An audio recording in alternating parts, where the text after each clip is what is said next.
Their technology will never be a direct threat to our experience and judgment. And that's not too far off of what I experienced.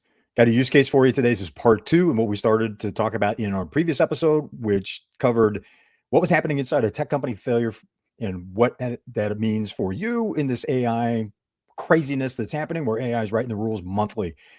So in part 1, we were talking about how a new competitor entered the market that commoditized or made abundant one of our key strengths, which was manufacturing capacity. All of a sudden, they flooded the market with slightly less capable, but quickly producible, bigger volume than we could ever hope to match delivery into the marketplace.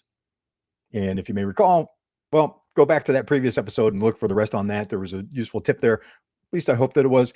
What I want to focus on today was the argument that we had in the executive conference room about the technology implications of what was happening in the marketplace, not just with this new competitor, but for the company that I was working for at the time. So I'm sitting in the executive conference room with the executive team, and the chief engineer is now at this point upset because of a question that I had prompted about technology that I had experienced before coming to this company. And his response was literally fist on the table. Optical storage technology will never be a serious threat to high-speed magnetic tape. At the time, now that dates this a little bit, but at the time I knew of systems that were already fielded that he did not know about, that I couldn't share about because of how I had learned that information. And no, I wasn't involved in any kind of classified super secret stuff. It was just working in the aerospace industry. I was aware of applications, of tests, of things that had been fielded, but that weren't, through NDAs, things of that nature, were not discussed openly. I couldn't share that from one company to the next when I moved companies. So I was attempting to influence him into thinking about his core technology differently. Now, the context of what they were doing, to be fair to the company, our product was designed to do fast capture of bursts of data. Think scientific experiments, telemetry, from big radar bursts from if you're sensing like FAA radar, where there's a lot of data that comes in fast. That wasn't one of the applications, but just to give you a sense of, so it's things that short burst, ton of data at one time. And they had just set a record at their trade show where they were, I believe the number was 457 megabits per second onto mag tape. Woo, woohoo. Today that's kind of like, really? Are you kidding me? We're running into gigahertz, but we're running solid state. This was still part of the transition from analog to truly solid state digital, which is very important context. Solid state was already working its way into the marketplace. It was a larger trend. I'm going to talk about an error that I made and then a larger error that the leadership team made in this frame. So being honest here, the error I made was opening my statement with optical storage technology, because yes, that was the current next step. That was not the real problem though. The problem was the trend to true digital, the trend that was going to make mag tape storage obsolete because you can store at the speed of silicon. Takes all the mechanical stuff out, takes all of the expertise that this company had in designing and manufacturing these complicated pieces of equipment that had to be useful in, think weather station in Antarctica kind of environments, right? They're very good at that. And they had been a leader in their marketplace, a leader in the technology for 30 years at this point when we're having this argument. The mistake I made was focusing on optical, not the trend, because the trend was to digital. Solid state was coming. The problem was it was still too expensive at that time. But customers were already using it, which is why the company that I was working for, at the time we were having this argument, there were 300 people employed by the company. That was down from a peak of 1,100 because their marketplace was shifting. More competitors were coming in because it was a lucrative market. Right? The technology was shifting from analog to digital. So as customers were buying new systems, they were replacing what we were offering with emerging technology. And the chief engineer's vision was pound on the table, that'll never be a threat. The larger error that the whole leadership team made was missing that trend to going, you know what, clock's ticking. This technology is going away. There is a shift in the marketplace that's happening. We don't know when it's going to happen, but sooner or later, pure digital, pure solid state is going to replace what we're doing with magnetic tape, which is a 30-year-old technology at that point. How is that playing out in your market? This is what this has to do with AI today. AI is shifting the marketplace every 30 to 90 days. When is that going to impact your core offering? hold that thought for a second. Let's come back to the use case here. Well, no, let me follow up on that. Here's the point that I want to make with that. Here's something that's useful that you can apply based on that concept. And we're going to make sure I get this question right. There's two questions to ask. The first one is, what is truly your unique value? What is it? What is your equivalent of their technology? What is your equivalent that you've built your business around to their high-speed mag tape system as the best in the world at doing that? What are you best in the world at doing that makes your business viable? The second question is, what happens if and when that becomes completely obsoleted? That becomes no longer valuable in the marketplace because AI has enabled either AI directly or AI has enabled some other kind of technology that now completely replaces yours at a scale and at a price that there's just no way you're going to be competitive. It no longer lasts. You go from mag tape storage to, hundreds of megabits per second storage on mag tape to gigabits in silicon on solid state. That type of a shift, right? The mag tape and that application could not survive. What are you going to do? How are you going to adapt to that? Is that going to happen to your business? Maybe not. Maybe so.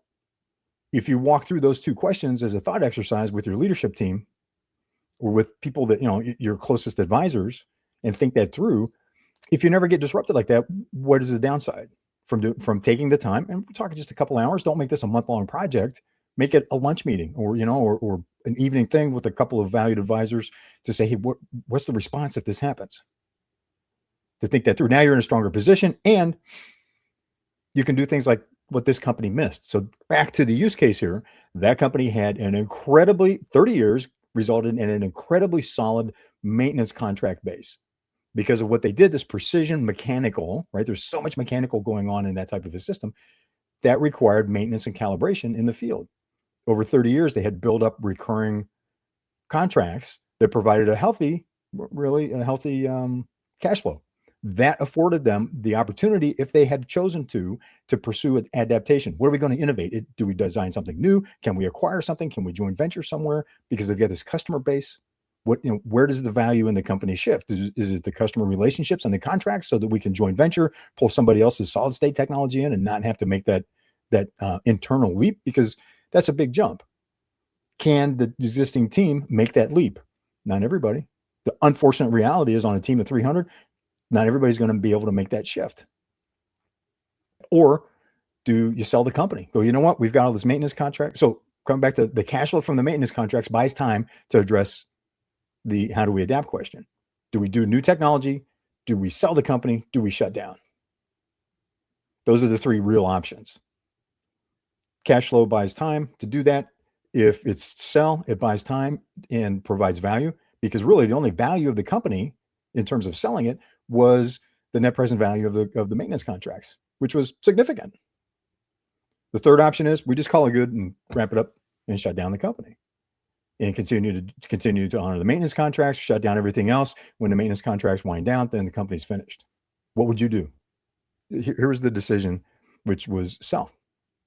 It sold to an organization that was interested in maintenance contracts. They bought the maintenance contracts, closed down the plant. 300 people lost their jobs. The campus that we worked on is now a shopping mall. I can show you a photo of it. I won't, out of respect for the company, because we all participated in those decisions. And I'll tell you what, that to me was gut wrenching to know that 300 people were going to be out of work. I took it very personally, even though it happened before I was before it was on my watch, so to speak. That they'd gone from 1,100 to 300.